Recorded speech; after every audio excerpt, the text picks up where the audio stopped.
Hi, and welcome back to another episode of Tuba People TV, where we talk about Arnold Jacobs all of the time. We're again on the Upper West Side of Manhattan, Puddles and Snoopy, and our excellent bottle of giant sliced pizza. And we're here with Chris Hall. Chris! Hello. It's great to see you. Good to see you. Chris Hall is the principal tubist of the Metropolitan Opera Orchestra since 1996, and had some studies with Arnold Jacobs, but you also had studies with some of his students. Yes. Growing up in the Chicago area, I was a very lucky individual, having Arnold Jacobs playing in the Chicago Symphony, who, of course, I didn't know anything about when I started playing the tuba, but when I started to take private lessons, I soon found out about Arnold Jacobs. My first main teacher, Charlie Hunter, was a long-time Jacobs student, and taught me things that Jacobs would teach him without me knowing that that's what he was doing. And it was a fantastic experience, and I have a lot to owe Charlie Hunter. So thank you, Charlie. God rest. So from there, when Charlie got the Savannah Symphony job, I of course needed another teacher, so I studied with Richard Frazier, who was also a longtime Jacobs student, and then from there Rex Martin, who, boy, did he study with Mr. Jacobs, and from then on I went to University of Illinois with Fritz Kentig, who also a Jacobs student, and then Mickey Moore, took over. His first year was my last year at University of Illinois. And so I studied with him for a year, and then went to Arizona State, where I studied with Dan Parentoni, another Jacobs student. So, and then from there to Civic Orchestra of Chicago for 2 years, where I studied with Gene Picorni. And during this time, I continued to study with Mr. Jacobs a little bit, but mostly Mr. Picorni. And I can't thank all of these teachers enough for the insights they've given me over the years. That's terrific. You know, that's a great line of instruction. Some sturdy shoulders you're standing on. I completely agree. When I first got the job, every so often I'd have questions, and the only person that I could think would give me the answer to these questions was Mr. Jacobs, and he was a kind enough soul to actually answer his phone and answer my questions and give me advice. And when he passed, I left a big hole in my musical heart personally, and boy, do I miss having that advice. That was a great resource, wasn't it? I like you, I would just call him up from Savannah and just ask him maybe either a question about myself or perhaps a student that I was particularly vexed with. I couldn't quite crack that nut. And I would call and get some advice, and he was always very kind to say, try this, try that. And very good on the human element too. Yeah. Working with others and coming up with solutions when things seem difficult. Very, very, very wonderful that way. So, what do you recall about your first, when you first entered the Fine Art Studio? Well, that you got, at least when I started to study with him, so it was the Fine Arts Studio. Actually, here's the funny thing was, when I was in the Chicago Youth Symphony, we rehearsed in the same building. So during the breaks, I used to go down and hang out outside of the door and listen to people play and try to grab onto any little tidbit of advice that he's giving this person. Not that I really got anything, but I was a little bit of a stalker then. The police weren't called or anything. But. I remember a shadow outside one of my lessons. It's kind of going back and forth. Yeah, that was probably you. It might have been me. I'm sure there are others. But well, when I first got there, of course, I'd already known about the descriptions of the studio from reading about it and hearing about it from his students, and so I walk in, I get ready. Of course, I'm nervous. I start playing something. I don't remember what I prepared for my first lesson, but it wasn't like until about 4, 5, 6 notes in where he stopped me and we started working on something. I don't remember what it was that we did, but exactly right then what he started with, the order of what he gave me was, I can't remember it all, but I do remember certain things. One thing he said that lesson helped me with getting my tone more efficient by getting the vowel in my mouth and throat more open, just getting. And he said what I needed at the time was to make sure, I'm guessing, that my tongue was not ever in the way, obstructing the airflow. And so he said, say key. I said key. He said, say key ho. I'm like, key ho. I'm thinking, what is he doing? I'm like, key ho. I said, okay, say and I said, okay. He said, say ho. And I go, ho. And I'm like, oh, now I know what you're talking about. So, and I'd heard about this kind of thing that he does with various people, and it was a big breakthrough for me. And as I've also passed that along to many of my students who have needed that exact thing, and it has helped them too. No, I don't think anybody would argue with that. Although he would say that O is okay as a vowel syllable. Also, ah is okay. I tend to use ah a little bit more than O myself, but it depends on the register, I think. Yeah, for me, I remember him saying ah, oh, ooh are fine. I think there's slight differences, but whatever. And he was such an amazing student of every subject that he came across, and speech patterns. Yes. Being included in that he could just come up with. He knew that if he were to introduce to you or keyhole, keyhole, he knew that it would help. It's just amazing that way. And the key-ho thing, I think I heard from somebody else before, but didn't register. But when he did the thing, that made sense. Did he ever do the? Yeah. That? Yes. Yeah. A lot of things with the breathing on the hand. So the key-ho idea was very, very helpful, and really opened things up for me sound-wise. Here's another thing that I remember from the studio. He had like I think they had Rudy Meinl 3/4 sitting over in the corner of the room, and he had a bunch of mouthpiece, a bunch of equipment and measuring your lung capacity and all that stuff. But he said, "Let me play your horn." And he had the TV monitor thing with the sine wave thing to show you how much sound resonance you're actually getting. So I was looking at that, and so I played some notes, and then he said, give me your horn. And I gave him my horn. He put some mouthpiece that he had on. I'm sure it wasn't like the one that he uses at the hall. He just puts it in, and and I'd be like, wow, how can he do this? That's an American shank. How can he sound so good on this thing? That's what I've done. Now, but anyway, so he picks up the horn, and immediately I'm like, oh, I could sound like that. Okay, all right. And the thing on the TV's going, whereas mine was going, and it's gradually started to sink in what he was talking about. So, that was very interesting. Okay, so this is the one thing. This is my favorite Arnold Jacobs story. Period.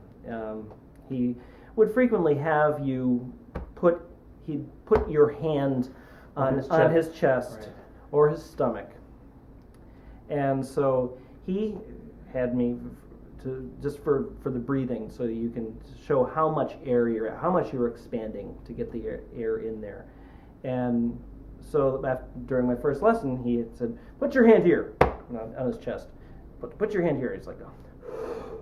And his chest went like, and it was so efficient. I'm like, wow, okay, great. So then later that day, I went home and I was thinking about the lesson the whole way, the whole drive home. My mother was driving, and Thanks, Mom. yeah, thanks, Mom. So, and my head was spinning. I had so many things. I was writing things down and what he told me, and I didn't tape this lesson, but he said, I wrote all these things down. I'm like, I think when I go home, I shouldn't play. I think I should just think about this stuff and do it tomorrow. But I was so inspired, so enthused.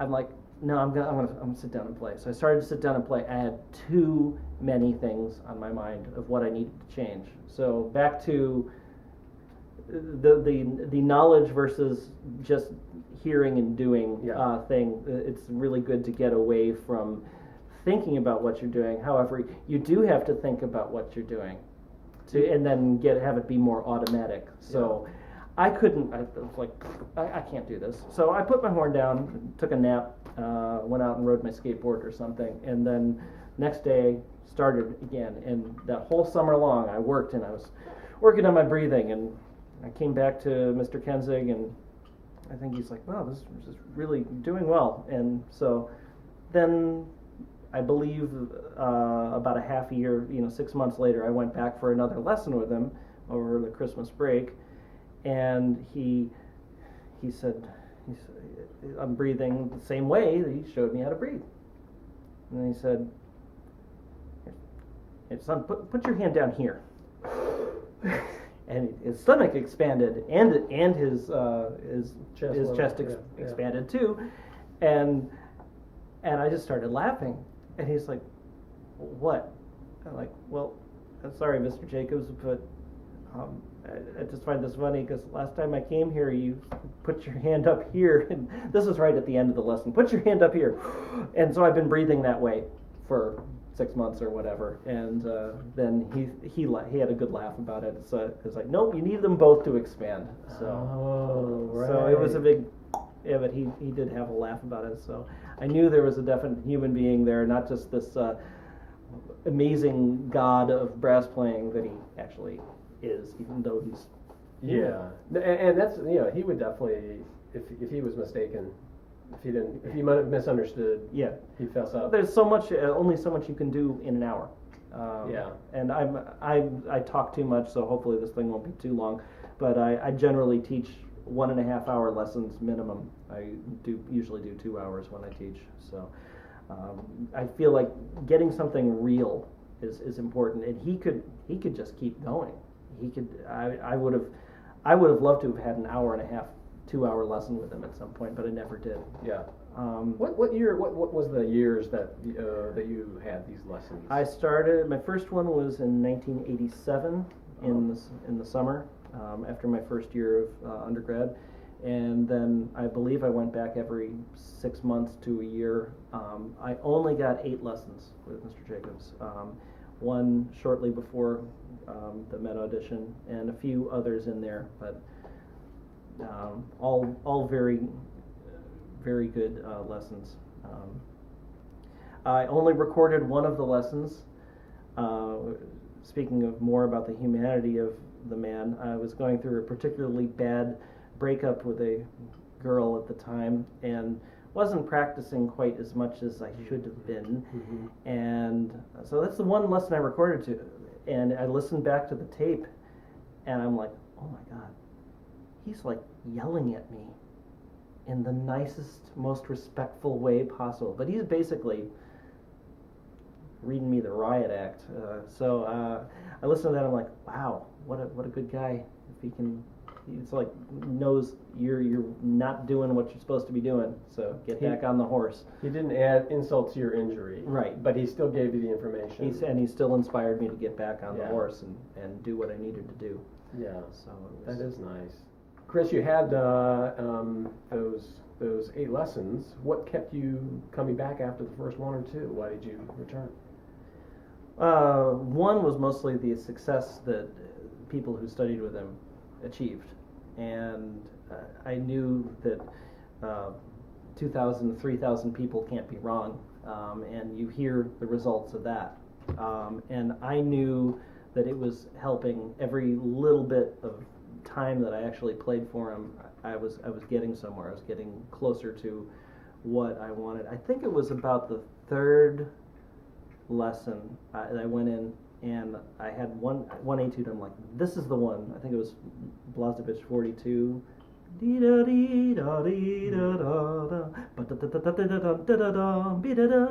6/8 time, and I was like, I'm gonna play this, and I had it really well, and I thought this will be a good one because it has so many different aspects of things he could work on with me. So I played it, and I actually got to the end of it, and that was when I knew I'm making progress. And he said, very nice, I believe is what he said, and now let's work on this. And he just brought me to some page in Arbenz or something, and it was very simple, just like back to just the mechanics of it, to get the mechanics better so that the music will continue.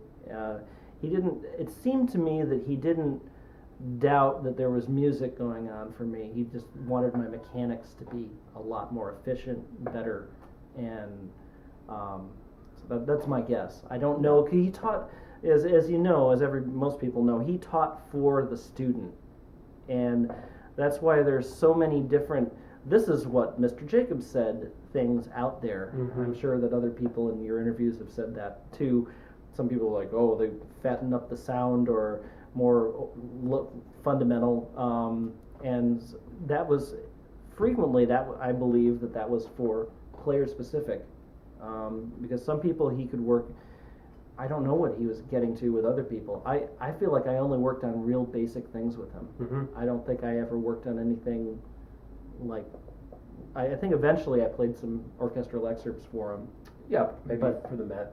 But I have no recollection at this point. I just wanted anything I could do to play for him, because I mean, every time I went there, that's the other thing, is every time I went there, I got better. I got more inspired, and the only thing that kept me not coming back was the fact that it was about $100 a lesson. That was a lot of bread for me back then. So. Yeah, of course.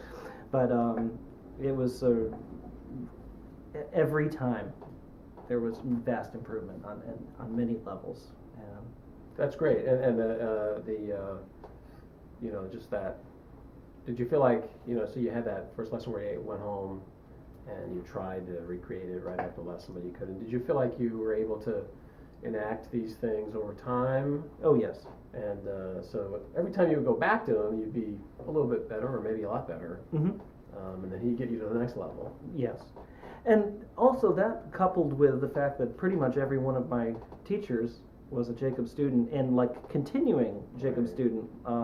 When I was studying with Fritz Kenzig in undergrad, he would still go up a couple times a year and play for Mr. Jacobs again. Yeah. And like, for an example, he gave, there was one time I was having a lesson with Mr. Kenzig, and I was doing something, and he said, you know what, this is what Jake just told me recently at my last lesson. I think it'll help you with this. Breathe in the character of what you're going to play. Mm. So if it's something, it's very equivalent to like how far you want to hit the ball. Mm-hmm. What is the process? So like, so you set it up so that whatever you're playing is right. So if it's like more legato, like less pointed beginning to a note, it would be more like. And another thing he got out of me, and I don't remember exactly how this happened, was, this is yet another thing that I have to continually remind myself, oh, that's what I need to be doing, because this is why that's not happening. Okay. And what one thing he instilled is like never locking the throat, never not getting locked up before you exhale. Right. And so it's more so like, and I don't know exactly, I don't think he ever really told me this, but it's like you get up to you don't stop your air. it's like you slow it down to a point. Nothing gets you get to minimal tension, and then you let it out again. And it's really helpful for when you have to do something really soft, and you don't know when the conductor's going to go. Yeah. Oh, now, so which happens sometimes, not all the time, thank goodness. But very helpful stuff. So no hesitation. No hesitation. All my teachers would have something else that he has said to them, and I would yet again be reminded of something. Yeah, I need to be doing this. And I think one of the greatest things he always had to offer was to get people like me who think way too much to stop thinking too much. I've only had one student who I think has had a more counterproductivly active brain, where it just gets like this. It's like you're thinking too much. It's like you know. I said to her, and you know who you are. You're the only person that thinks more than me.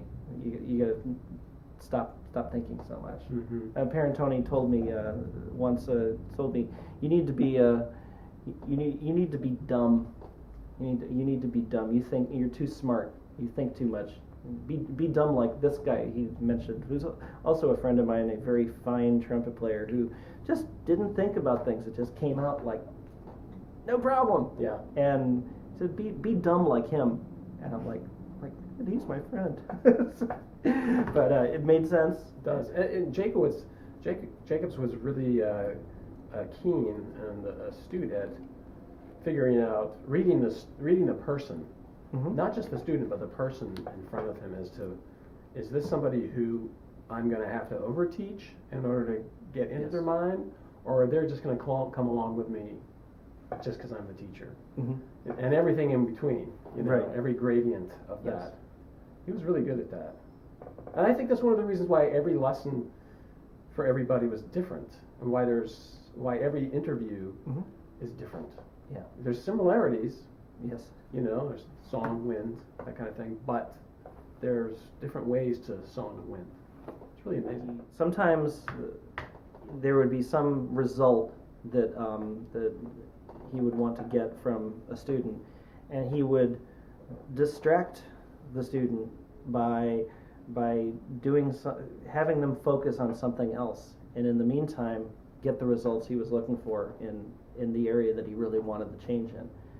And unfortunately, I don't remember what he did, but there were a couple of times where I knew he was using it, but I didn't know what he was trying to get. And then eventually, maybe later, I figured out, oh, that's what he was doing. Yeah. But now I can't remember what it was. But he wouldn't want to alert you to an issue that he was working on, because he knew that if he alerted it to you, then you become really focused on it, and the back door would be closed with a triple padlock slider bar, never to be opened again. In your experience, if you had to encapsulate his teaching with you, would there be a certain theme or phrase or word or title, or what was it? What was his what was your experience with him, just in a headline? I think this is one that was another one given to me by Fritz Kenzig, but I think this would apply to me a lot. Air past the lips. That's a good one. Simple. And great. And there's what's the alternative to air past the lips? What was it? What's the negative? I think the wrong side. I think was like forming your embouchure in then trying to do that first in like this sort of way, and then trying to blow air through that. It gets forced. So I think I think sort of the golf swing mentality, and I guess there's another golf thing that somebody else gave me, but I know it was that he would have been right with it. It's like and I'm not a golf player, but I like this analogy. It's like think long, think wrong. Right. The more you think when you're setting up, then it's like so counterproductive. Yeah. It's almost like you have to really turn your brain off when you're doing. You just have to wearing the performer hat, and not the analytical hat. And there's a time. I think he also would have said that there's a time and place for analysis and doing things. Yeah. But you got to keep it away when you're actually doing, which is Something that Mr. Soloff said or yesterday. minimize it anyway, which is Yeah. that's what I have to do is minimize Minimize it. Something that Mr. Soloff said yesterday in this topic was that Jacobs said, when you're playing, you're the teacher. When you're playing, you're not the student.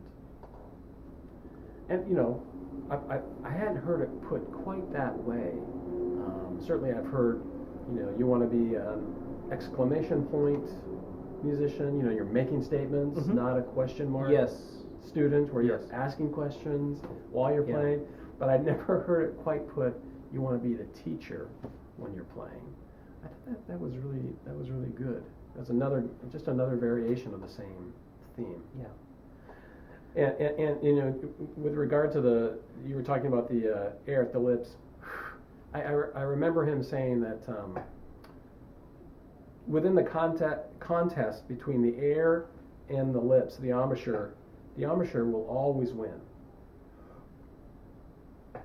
because you can't generate enough Mm-hmm. air pressure to break that stranglehold. Mm-hmm. And so this is something I'll tell my students is, when I sense that they're going down, they're reacting to pressure with more pressure, is I'll say, this is what Mr. Jacobs told me, react to pressure with flow.